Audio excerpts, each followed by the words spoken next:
북한 인권 문제와 종교 자유에 관한 이야기 계속해서 나눠보겠습니다. 두 번째 키워드는 한국의 눈입니다.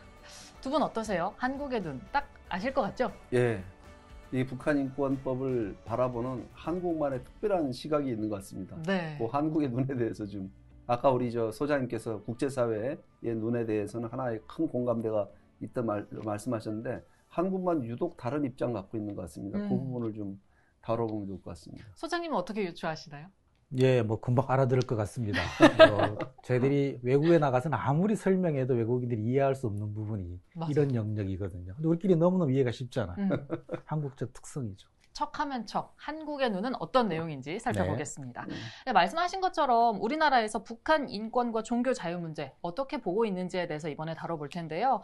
최근에 대북 전단 금지법 논란이 좀 됐습니다. 네, 삐라금지법이라고 얘기하죠. 네. 남북관계 발전법이라는 것을 통과시켜 일체의 북한에 대해서 비방하는 그 전단을 북쪽에다가 보내고 하는 걸 갖다가 금지시키는 일을 우리 정부가 최근에 했죠. 그랬죠. 네. 맞아요. 그러면서 또 북한 주민에게 흘러 들어간다 하면서 남북 공동 연락사무소를 폭파하기도 했었고요. 네. 미 의회에 대한 얘기도 좀 들어볼게요. 또 소장님께서 해주시겠어요? 예, 한국의 대북전단 금지법이 통과가 되었죠. 그리고 그 부분에 대해서 미국께서 대북전단 금지법에 대한 청문회를 하지 않았습니까? 그러니까 이 법이 과연 합리적인 법이냐, 이 법은 적절하지 않다라는 그런 이제 목적의 청문회였는데요. 우리 정부에서는 로비스트를 고용해서 워싱턴에 그 청문회를 열지 않도록 하는 상당한 예산을 썼다라고 알려져 있습니다. 결과적으로는 그 대한민국에서 입법이 통과되고 워싱턴에서는 청문회도 둘 다 이루어졌기 때문에 결과적으로 뭐 청문회는 열었지만 입법을 막지는 못했고 여기는 입법은 했지만 청문회를 막지 못한 그런 상황이었는데요. 워싱턴에서 한국 인권 문제에 대한 청문회는 80년대 그 당시에 몇 번 열렸지만 90년대 이후에는 사실 열린 적이 없거든요. 네. 근데 세계 지금 10위권의 선진국이고 인권 국가라고 하는 대한민국 인권 문제가 워싱턴에서 2021년 상황에서 다시 개최되었다라는 것이 지금 북한 인권 문제만이 아니고 한국의 민주주의의 큰 위기라고 많은 사람들이 볼 수밖에 없는 그런 상황이 이번에 알려진 거죠. 네. 근데 또 청문회 내용이 조금 문제가 된 것들이 있었잖아요. 네. 현지 분위기가 좀 어땠는지 얘기해 주시겠어요? 네, 저희들은 뭐 직접 참여하지는 못했고요. 간접적으로 정보를 전달하고 내용을 설명 듣고 했는데요. 뭐 참여자분들이 이제 한국 분들은 많지 않았고 미국 분들이 많았던 거거든요. 근데 대북전단 금지법 자체에 대한 논의도 일부 있었지만 한국의 민주주의 전체적인, 그러니까 현 정부의 민주주의에 대한 의식, 인권에 대한 어떤 그런 전체적인 비판적인 목소리가 네. 많이 나왔었고요. 예. 또 일부의 그 관계자들은 대북전단 금지법을 오히려 옹호하는 뭐 큰 문제가 없다라는 그런 발언도 꽤 나와서 전체적인 분위기가 좀 어수선했습니다만은 미국 조야의 대북전단 금지법이 갖는 여러 가지 문제점 그리고 한국 정부가 그것을 추진하려고 하는 그런 어떤 의도가 그렇게 합리적이지 않다라는 그 정도의 목소리는 전달한 것으로 그렇게 이해하고 있습니다. 이게 그러니까 북한의 인권 상황을 외부에 알리고 또 북한 주민들에게 외부 정보를 유입시켜서 북한 주민들로부터 자신들이 처해 있는 상황이 상당히 그 반인권적 상황 속에 본인들이 있다라고 하는 거 보통 사람들은 그 북한의 특히 그 체제의 특성상 자기들이 그런 반인권적 상황이 있다는 것 자체도 인식하지 못하고 있을 가능성이 너무나 익숙한 상황이 있으니까 그거를 알리기 위한 노력을 남북관계의 발전법으로다가 이름하여서 한다는 것 자체가 이게 어떻게 등식이 그렇게 성립되는 건지 이게 내용을 보게 되면은 남북관계 발전하고 북한에 대한 인권 문제를 제기하는 거를 말하자면 등치시켜 놓고 이게 사실은 언어가 우선이거나 또는 이 두 가지 이것을 하게 되면 이것이 안 된다라고 하는 A와 B의 어떤 상관관계로다가 지금 놓고 보는데 이렇게 되면은 우리는 영원히 북한 인권에 대해서는 이제 이야기하면 안 되는 그런 입장이 되지 않습니까? 예, 그걸 어떻게 설명을 하는지 좀 듣고 싶은데 혹시 설명하기가 어렵죠. 네. 물론 현 정부가 지나고 난 다음에 법 제정 과정이나 뭐 여러 가지가 이제 나올 수밖에 없겠지만은요. 그리고 사실은 대북전단에 대해서는 한국 내에서도 그렇게 높은 수준의 그런 호응도가 있는 게 아니에요. 저희들이 전 국민에 대한 북한 인식조사를 해보면 뭐 다른 것보다 대북전단에서는 찬반 논란이 가장 많은 내용이거든요. 그리고 실제로도 앞전 정부에서도 대북전단에 대해서는 계속해서 관련 단체들에게 뭐 가능하면 이렇게 자제하도록 해왔고 대부분의 활동이 자제되어 있었거든요. 특히 뭐 그런 논란에서 좀 자유롭게 활동하시는 분이 한두 분 있었지만 그분들이 뭐 이렇게 일종의 뭐 여러 가지 이유나 목적, 쇼맨십 같은 것도 있고 뭐 사명도 있겠죠. 네.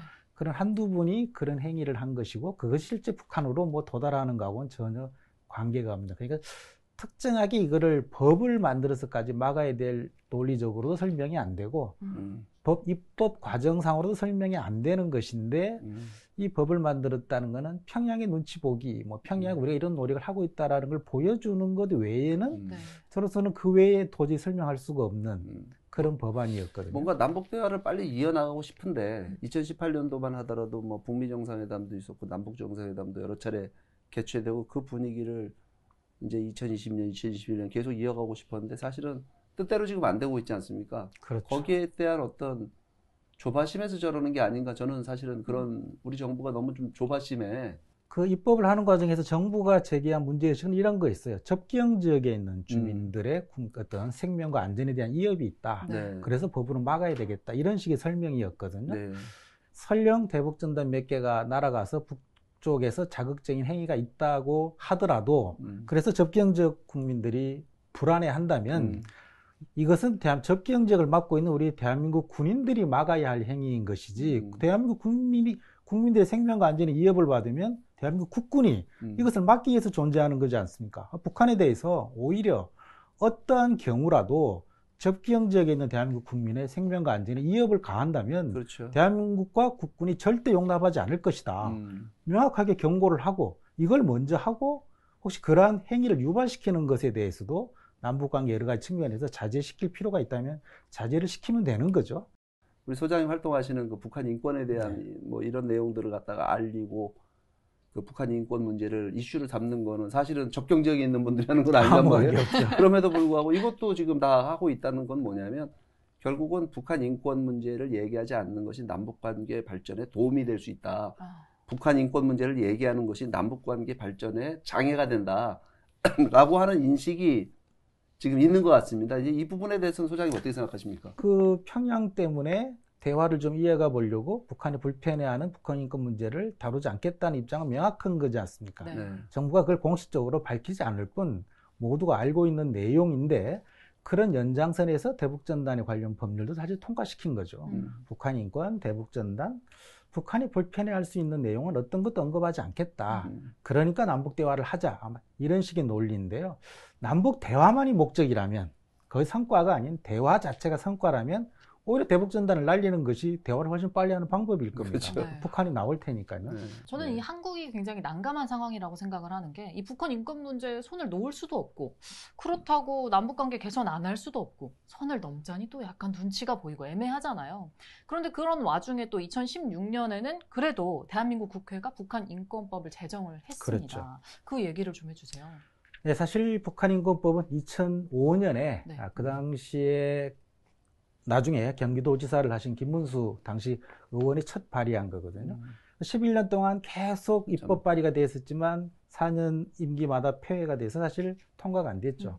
그러다가 2016년 말에 여야의 그 당시에 이제 여야 간의 큰 논쟁이 있었지만 그때 북한이 핵실험하고 여러 가지 남북 관계가 경색이 되면서 여론에 밀린 거죠. 여론에서 이런 식의 북한 인권법이 통과돼야 된다. 그런 국내적인 상황으로 여야가 어쨌든 합의 통과를 했습니다. 통일부의 북한인권기록센터, 네. 법무부의 북한인권기록보존소 이 두 곳이 저희들이 하고 있는 역할이거든요.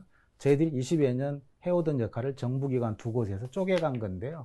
원래 입법 취지는 정부와 민간과 국제사회가 공동으로 협력해서 네. 북한인권 개선을 해라. 이게 입법 취지인 건데 지금 보면 정부의 자리만 만들고 그분들이 국제사회와 민간에 대한 어떤 공통의 어떤 그런 개선 노력보다는 통제하고 자료를 공개하지 않고 오히려 막는 그런 활동을 하는 것으로 보여지기 때문에 이거는 입법 취지하고 전혀 다른 것으로 변질되었다. 저희들은 그렇게 봅니다. 북한 인권이라는 이슈만 장악을 해버린 거네요. 그렇죠. 그것만 장악을 해놓고 거기를 그 말하자면 그런 실제 활동을 하지 않고 오히려 불능화시켜버리는 그런 입장이 돼버렸네요.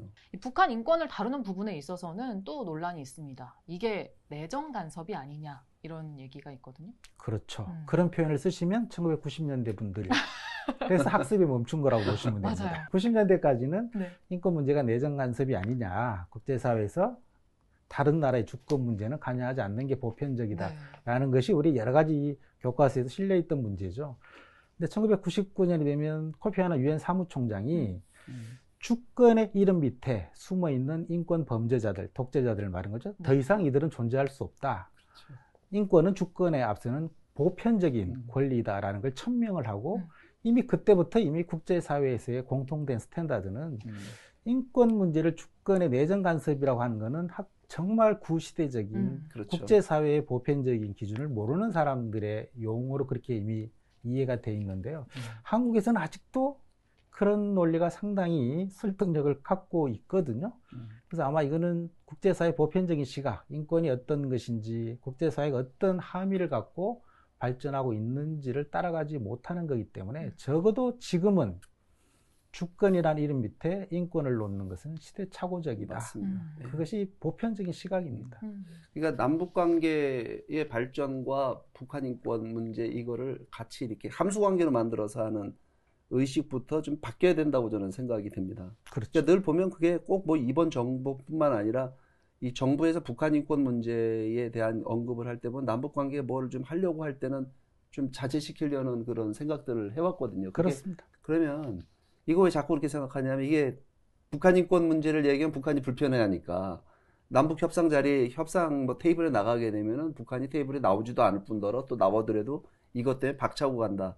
이제 이거를 이제 미리부터 의식하는 건데 그런 의식을 갖고 협상 테이블에 나가면 북한에 끌려갈 수밖에 없는 거죠. 그러니까 실제로 뭐 트럼프 대통령 같은 사람 뭐 북한 인권 뭐 엄청나게 얘기했습니다. 근데도 뭐 김정은이 만나고 싶어 갖고 오히려 북쪽에서 지금 바이든 정부 마찬가지지 않습니까? 뭐 강하게 하지만 물론 그 미국은 힘이 세니까 그렇다 얘기를 하지만 한국 사회는 다양성이 있는 우리 뭐 대한민국은 모든 국민들이 다 주권자인데 그 주권자들이 그 말하자면 양심의 자유와 그 다음에 언론의 자유를 가지고서 자유롭게 자기의 사상과 자기의 의지를 얘기하는 것 자체를 국가가 나서 못하게 한다. 이렇게 해버리면 우리의 그 말하자면 북한에 대한 우리의 상대적인 말하자면 우월성, 네. 우리 체제의 우월성을 스스로 무너뜨린 거기 때문에 저는 북한과의 그 남북관계 발전을 시킨다는 명목하에 이런 북한 인권 문제에 대한 거를 후퇴시키는 일은 안 했으면 좋겠다. 그리고 실제 그렇게 한들 지금 남북관계 발전이 있냐라고 우리가 또 되물어야 됩니다. 이거 우리가 못한 만큼, 이거 희생한 만큼 아무런 말전이 없지 않습니까? 그렇죠. 이런 부분들은 그렇죠. 예, 함수 관계가 없다라고 하는 걸 인식을 하고 접근해야 된다고 봅니다. 뭐 일종의 이런 거죠. 지금 우리 정부의 중요한 역할을 하시는 분들, 특히 남북 관계에 있어서요. 7, 80년대 이런 논리죠. 지금 우리 남북 관계에서 평화를 위해서, 남북 교류를 위해서 인권 문제를 좀 나중에 다루지 말자. 이런 이야기지 않습니까? 논리적으로. 이거 사실은 7, 80년대에 우리 대한민국에서 사용했던 용어입니다. 경제 성장을 위해서 성장 중심의 경제 정책, 국가 안보를 위해서 인권 문제는 나중에 다루자. 경제가 성장하면 인권 문제 저절로 해결된다. 근데 똑같은 논리로 북한에 대해서 지금 남북한 대화, 평화가 우선이니까 인권은 나중에 다루자. 이 논리를 한국에서 안보라는 이름으로, 경제 성장이라는 이름으로 인권 문제를 도외시하고 탄압했던 그 시절에 목소리를 내고 국제사회의 여러 도움을 받아서 우리가 지금의 수준까지 온 거 아니겠습니까? 네. 그다음 북한에 대해서도 당연히 인권 문제에 대해서는 목소리를 내야 하는 것이죠. 맞습니다. 평화를 위해서 인권을 이야기하지 않아야 된다면 그런 평화는 평화가 아닌 거예요. 왜? 그러한 평화는 당국자들, 권력자들 간의 평화입니다. 인민들이 인권이 보장되지 않아도 권력자들은 평화로울 수 있어요. 전쟁만 하지 않으면. 지금 이것을 원하는지 일반 인민들의 최소한 인권이 보장되어야 그것이 진정한 평화이지, 지금 남북한 당국자들이 말하는 평화는 당국자들 간의 평화일 뿐 일반적으로 이야기하는 평화하고는 거리가 멀다는 거죠. 그리고 게다가 이 정치적 논리다, 뭐 구시대적 논리다 이런 지적을 떠나서라도 우리 대한민국 헌법에도 나와 있잖아요. 북한 주민은 뭐 우리 국민이다. 네. 이런 얘기 설명 좀 해주시겠어요? 네, 사실은 뭐 헌법 가지고 인권 이야기하는 게 좀 사실은 구시대적인 이야기인 그렇죠. 거거든요. 이미 국제사회, 유엔에서도 예, 유엔이 성립된 기본적인 동기가 인권, 인권, 안보, 네. 그다음에 경제 성장 이런 거지 않습니까? 그래서 유엔 안전보장 이사회가 있고 인권 이사회가 있고 경제사회 이사회가 있는 거죠. 그러니까 인권은 이미 남북한이 모두 A규약, B규약 국제인권선언에 다 비준을 했듯이 인권은 전 세계 모든 사람에게 모든 생명을 가진 인간 모두에게 적용되는 것이고 그것을 각국의 헌법에서 좀 더 구체적으로 언급을 하고 있는 거죠.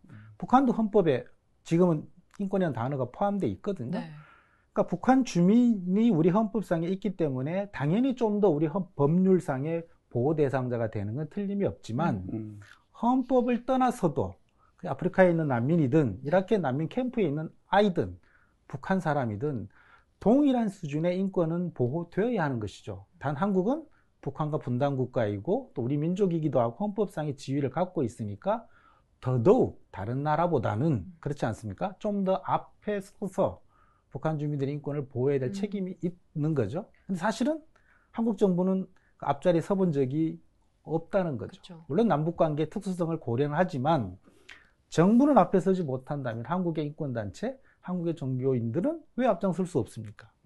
그런 의식을 갖고 우리가 북한 인권 문제를 봐야 되지 않을까 그런 거죠. 아마 정부는 인권 문제 무시하고 민간은 인권 문제 앞서 이거는 또 아니라고 생각이 네. 됩니다. 그러니까 정부나 민간이나 우리 모두가 다 인권 문제가 대단히 중요하다는 인식이 있어야 될 것 같고요. 그리고 북한 인권 문제가 중요한 부분은 뭐냐면 통일을 통해서 우리가 실현하고자 하는 나라가 자유와 인권이 실현된 나라가 돼야 그게 사실은 우리가 원하는 통일이고 그 자유와 인권을 토대로 해서 함께 번영하는 그런 나라를 만들자고 하는데 인권 문제에 대한 그러니까 기본적으로 인권이 뭔지 왜 인권이 중요한지 그를 인식한 터전 위에서 북한 주민들의 자유와 인권이 정말 소중한 거라 이거를 우리가 실현하기 위해서 대한민국 정부나 국민들이나 모두가 다 함께 열심히 여기에 나서야 된다는 국민적 공감 터전 위에 국제사회와 손을 잡고 함께 북한 인권 문제를 이야기해 나가야 오히려 북한에 또 어떤 가시적인 변화가 있지 지금 현재 상태에서는 저 멀리 태평양 바깥에서 뭐 미국의 어디에서 하는 얘기 그 다음에 남한은 어떻게 보면 상당히 이 문제에서는 정부가 통제를 해버려갖고 얘기가 안 되게 되는 그런 상황 이런 이중적 상황이 되게 됐을 때 북한의 지금 인권을 개선시키기는 오히려 더 좋지 않은 결과를 우리가 원하는 결과를 이뤄낼 수 없다라고 보고 그것은 결국은 우리 한국 사회에서의 인권의 실현 이 부분도 굉장히 그 장애가 된다 저는 그렇게 생각이 됩니다. 그런 거죠. 우리 사회에서 우리 권력자들이나 한국 사회의 일정한 부분들이 북한 인권 문제를 얘기하면 북한을 자극하는 것이고 대화가 안 되고 평화가 유지되지 않는다. 이런 논리를 지금 사실 일정 부분 갖고 있잖아요. 사실 그거는 인권 문제의 본질을 사실은 외면하는 이야기거든요. 그렇죠. 인권 문제라는 단어가 등장하면 반드시 가해자와 피해자가 있습니다. 반드시 가해자와 피해자가 있는 것이거든요. 네. 대부분의 가해자는 사회적 강자 입장에 있어요. 피해자는 약자 입장에 있고. 그래서 문제가 발생하는 거죠. 그래서 인권 문제를 해결하기 위해서는 사회적 강자의 입장을 억압해야 되거든요. 강자의 입장을 제어해야 되기 때문에 반드시 일정한 갈등이나 충돌이 생겨요. 그런데 이 인권 문제를 제기하면 강자와 충돌, 갈등이 생긴다고 해서 인권 문제를 다루지 말자. 나중에 다루자. 지금 이런 논리인데 이건 무슨 말이에요? 그건 가해자의 편에 서겠다는 이야기입니다. 인권 교과서 수많은 교과서가 있지만 인권 문제를 가해자와 갈등이나 충돌 없이 원만하게 해결했다. 이런 이야기는 없습니다. 맞습니다. 일정한 충돌과 갈등이 불가피해요. 네. 하지만 인권을 이야기한다고 해서 말씀하신 것처럼 전쟁이 일어나거나 대화가 파탄되거나 그러지 않습니다. 남북한 정상회담이나 모든 회의를 할 때 처음부터 끝까지 인권 이야기만 해주세요. 이런 이야기 아니잖아요. 네. 모든 논의를 하되 인권 이야기도 일정 부분 포함돼야 된다. 이런 이야기 아닙니까? 저는 그 정도 해도 오히려 파탄되기보다는 합리적으로 더 나아갈 거라고 보는 그런 생각이거든요. 인권의 본질이 가해자와의 충돌, 네. 일정 수준의 갈등은 피할 수 없는 것이다. 그리고 우리가 믿어야 될 게 인간에게 양심이 있다는 사실을 믿어야 됩니다. 우리가 인권 문제를 이야기하고 어떤 것들이 올바른 길이라고 하는 것에 대한 양심에 대한 호소가 끝까지 안 먹힐 거다. 저는 그 생각 안 합니다. 계속 하면 할수록 거기도 사람 사는 사회인데 뭔가 조금이라도 변화하려는 노력을 저는 할 거라고 봅니다. 예, 그런 면에서 우리가 일관된 메시지를 전달하는 거 이런 부분들에 대한 노력은 필요하죠. 된다고 생각합니다. 북한도 나름 개선하려는 노력을 하고 있습니다. 네. 받아들일 수 없는 것에 고민을 하지 받아들일 여지가 있는 거는 일정 부분 반영하거든요. 예. 계속해서 남쪽에서도 국제사회가 요구하면 일정 부분씩 개선되는 효과가 있습니다. 예. 그런 걸 계속 강조하셔야 되는 거죠. 맞습니다. 예. 네. 북한 인권 문제 그리고 종교 자유에 대해서 한국의 눈, 한국의 시각에서 두 분의 말씀 잘 들었고요. 다음 편에는 누구의 시각으로 바라보게 될지 기대가 됩니다. 두 번째 키워드 여기서 마치겠습니다.